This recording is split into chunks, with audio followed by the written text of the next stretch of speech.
E se Deus tentasse te avisar e você ignorasse? Bento ignorou.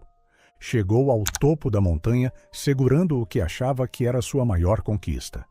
Mas o rosto dele não era o rosto de quem venceu. Era o rosto de quem acabou de entender o preço do atalho. Fique até o final, porque o que acontece quando ele volta para o vilarejo é o tipo de coisa que ninguém vê chegando. Bento nasceu com as mãos certas. Desde criança, quando pegava uma pedra qualquer, via nela algo que os outros não viam. Uma forma, um rosto, uma história presa dentro da rocha, esperando ser libertada. Seu pai era pedreiro, seu avô também. Mas Bento não queria carregar pedra, queria esculpi-las. E esculpia bem, melhor do que qualquer um no vilarejo. Suas peças enfeitavam a praça, a igreja, a fonte onde as mulheres buscavam água de manhã cedo. As crianças paravam para olhar. Os velhos balançavam a cabeça em admiração. E Bento sorria. Não com gratidão, mas com certeza. A certeza de quem sabe que merece mais do que tem. Porque o problema de Bento não era a falta de talento. Era o que ele fazia com ele.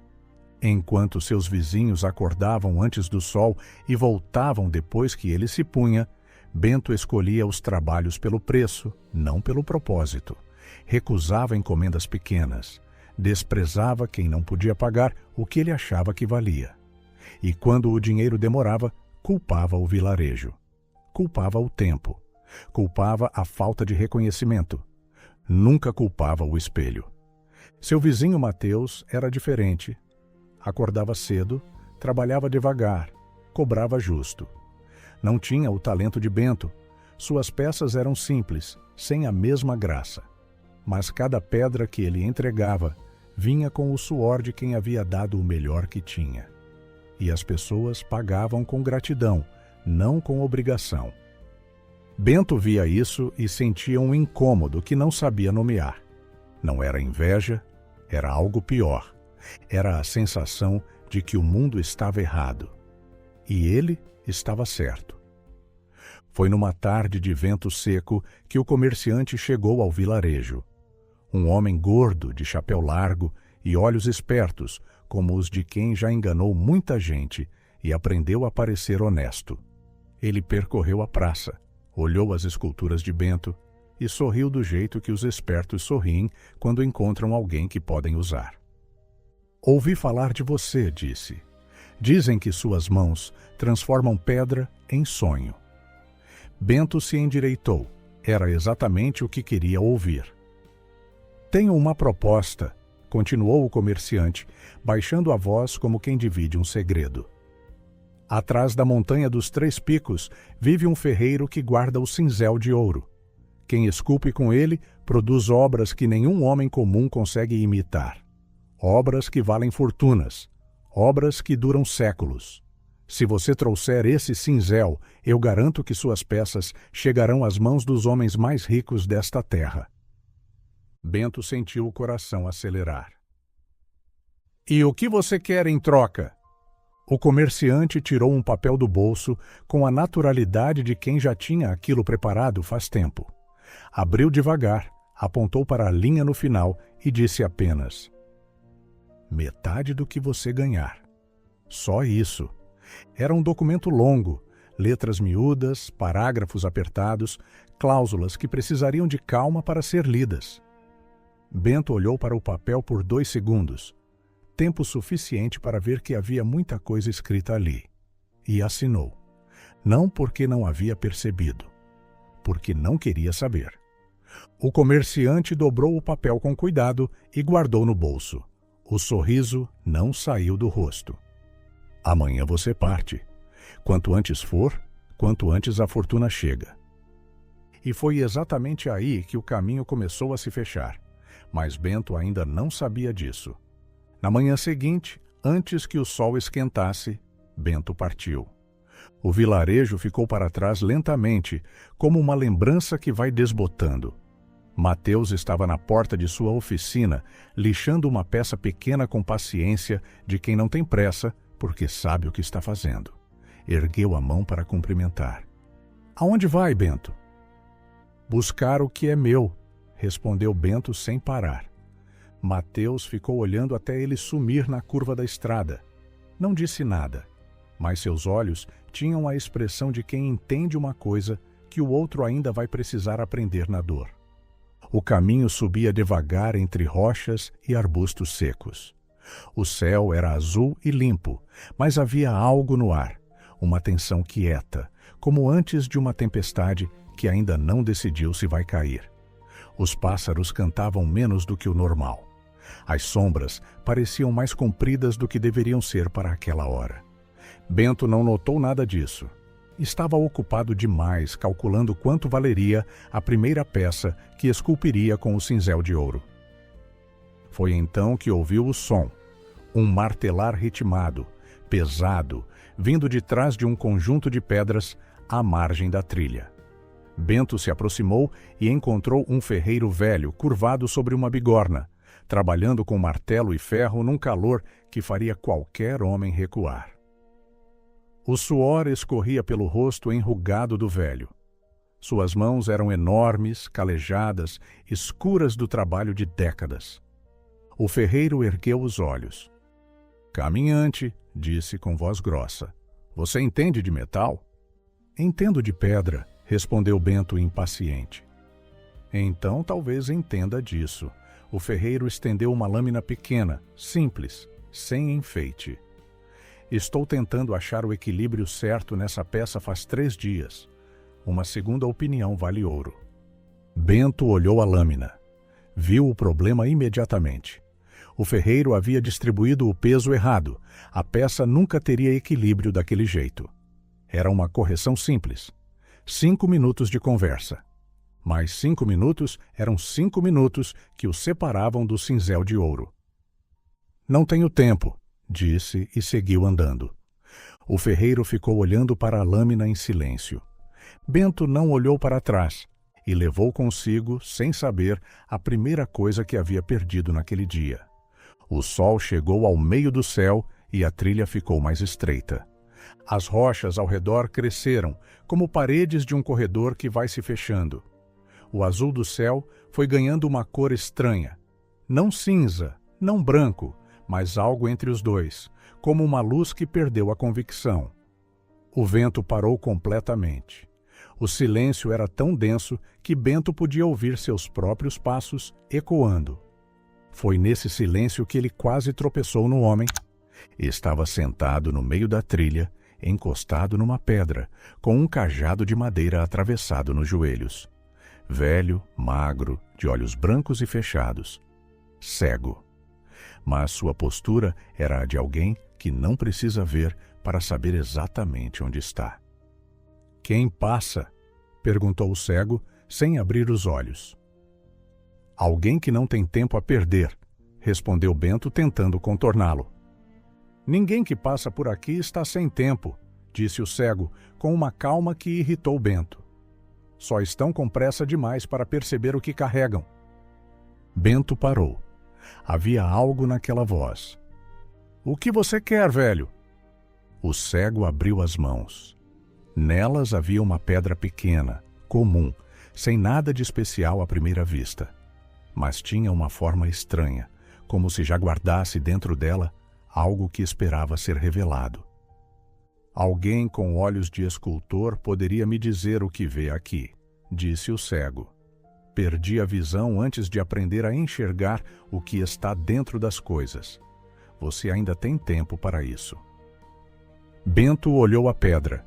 Por um segundo, apenas um segundo, sentiu o formigamento nas mãos, que sempre sentia quando uma pedra tinha algo a dizer. Mas o cinzel de ouro esperava. "Procure outro escultor", disse e continuou andando. O cego fechou as mãos sobre a pedra devagar.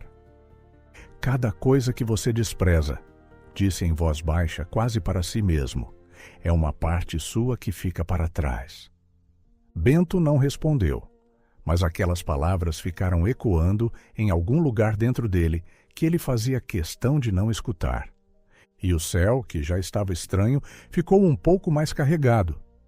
A montanha dos 3 picos apareceu no fim da tarde. Era mais imponente do que Bento havia imaginado.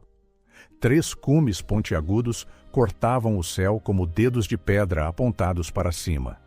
Entre eles, uma névoa dourada que não era do sol. O sol estava do outro lado. Era uma luz que vinha de dentro da própria montanha, ou de dentro de algo que estava lá. Bento subiu sem parar. As pernas doíam, as mãos sangravam de segurar as pedras da subida. Mas cada vez que pensava em parar, via o rosto do comerciante, via a fortuna que esperava, via a expressão de Mateus na porta da oficina, e subia mais. Quando chegou ao topo, o encontrou.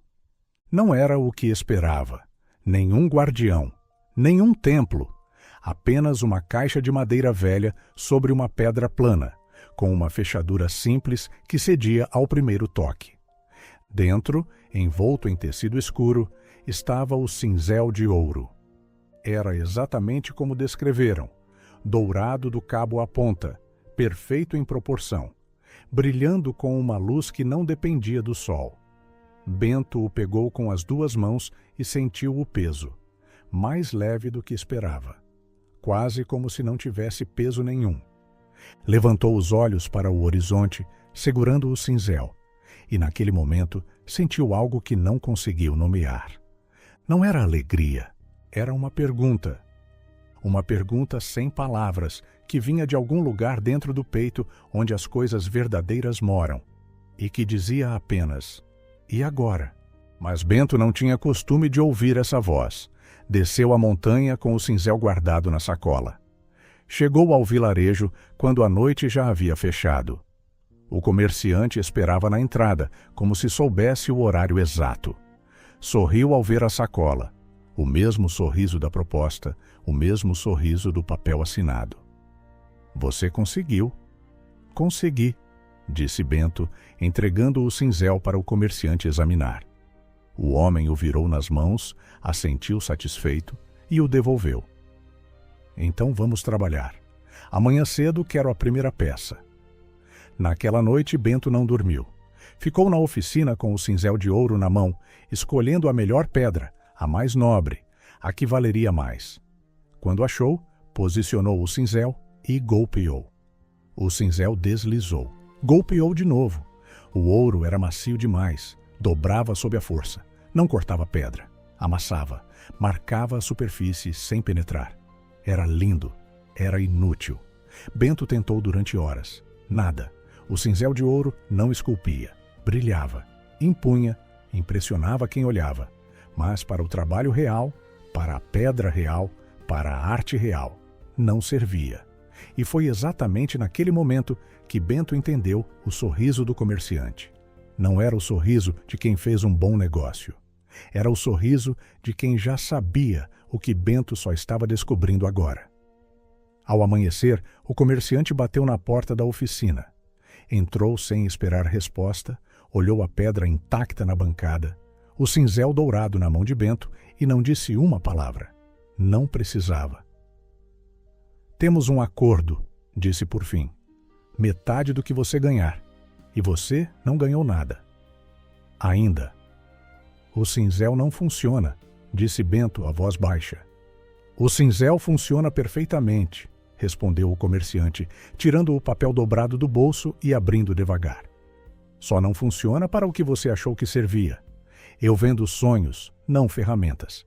E você comprou um sonho. Está aqui." Apontou para uma cláusula no meio do documento, letras miúdas que Bento havia ignorado. 2 anos de produção, metade de tudo. Você assinou. Bento olhou o papel, reconheceu a própria assinatura. O comerciante dobrou o documento, guardou no bolso e saiu sem pressa. Com o cinzel de ouro reluzindo na mão, caminhando pela rua principal do vilarejo como quem possui o lugar. Bento ficou parado na porta da oficina. Foi então que ouviu o som vindo da praça. Não eram aplausos ainda. Era algo mais quieto, o murmúrio de pessoas parando, olhando, ficando em silêncio diante de algo que não esperavam ver. Caminhou até lá. No centro da praça havia uma escultura nova, grande, precisa, com uma delicadeza que fazia as pessoas inclinarem a cabeça, como se tentassem entender de onde havia saído tanta vida dentro da pedra. Era a figura de um homem curvado sobre o próprio trabalho, com expressão de paz. Era a obra de Mateus. O vizinho estava de pé ao lado da escultura, com as mãos calejadas entrelaçadas na frente do corpo. A prefeitura havia encomendado. Seria instalada na entrada do vilarejo. Era a maior encomenda que aquela região havia feito em anos. Bento olhou para a escultura e sentiu o chão ceder um pouco sob os pés. Reconheceu a forma. Era exatamente a forma que havia visto dentro da pedra pequena que o cego lhe havia oferecido no caminho. Aquela pedra comum, sem brilho, que ele havia desprezado por pressa. Foi então que viu o cego. Estava sentado num banco da praça, o cajado atravessado nos joelhos, os olhos brancos fechados, como se estivesse em casa, como se sempre houvesse estado ali. Bento o reconheceu imediatamente. Alguém ao lado do cego disse em voz baixa: "Foi ele quem trouxe a pedra ontem. Enquanto você havia saído, ele bateu na porta da oficina do Mateus e deixou uma pedra pequena. Não disse nada, só deixou." Bento ficou parado olhando para o cego. O cego não abriu os olhos, não havia nada a dizer. A pedra havia chegado até Mateus enquanto Bento subia a montanha atrás de Ouro. Havia chegado até quem estava no lugar certo, fazendo o que devia fazer, com as mãos que não temiam se sujar. Bento voltou para a oficina, fechou a porta. Ficou sozinho com o ferro velho pendurado na parede e 2 anos de dívida pela frente. Não havia mais nada a entender. A consequência havia chegado, não como raio, não como castigo dramático. Havia chegado como chega para a maioria dos homens, devagar, em forma de conta a pagar, enquanto o vizinho recebia na praça o que deveria ser seu. O ferreiro havia tentado lhe ensinar sobre metal. O cego havia tentado lhe mostrar a pedra certa. E Mateus havia tentado, com o simples ato de trabalhar todo dia, mostrar o único caminho que existe. 3 portas abertas. 3 vezes ele passou reto. E o talento sem humildade, descobriu tarde demais, é uma faca sem cabo. Se essa história tocou algo dentro de você, não guarde só para si. Compartilhe com alguém que Deus colocou no seu coração agora mesmo. Deixe nos comentários: o talento sem humildade é uma faca sem cabo. E se inscreva. A gente se vê na próxima história.